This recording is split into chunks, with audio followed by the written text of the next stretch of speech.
আসসালামু আলাইকুম, welcome to Newaz kitchen. আজকে আমি তৈরি করব বিফ কাবাব। কাবাব বানাতে এখানে আমি কয়েক টুকরা মাংস নিয়ে নিয়েছি, সাথে নিয়েছি 1 মুঠ পরিমাণে মসুরের ডাল।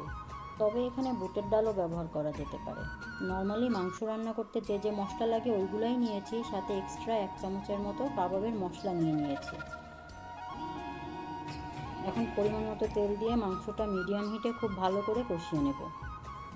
মাংসটা কষাতে কষাতে ভাজা ভাজা হয়ে আসলে পরিমাণ মতো পানি দিয়ে দেব, যাতে মাংসটা সেদ্ধ হয়ে যায়।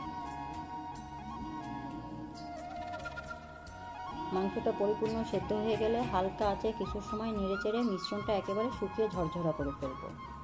এ সময় চুলার আঁচটা একেবারেই লো হিটে রাখবো, যাতে মাংসটা নিচে পুড়ে না যায়। মাংসটা যদি পুড়ে যায় তাহলে কিন্তু কাবাবের স্বাদটা একদমই ভালো আসবে না, একটা পোড়া পোড়া গন্ধ থেকে যাবে।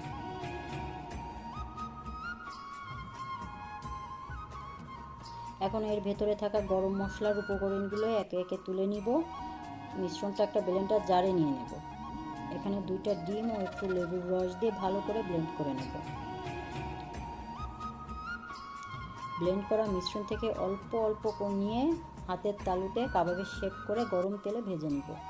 মাংসটা যেহেতু আগে থেকেই সেদ্ধ করা, এটা ভাজতে তেমন একটা সময় লাগে না।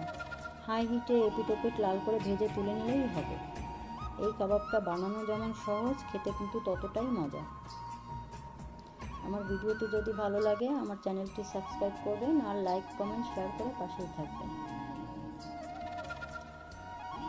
সবাই ভালো থাকবেন। আল্লাহ হাফেজ।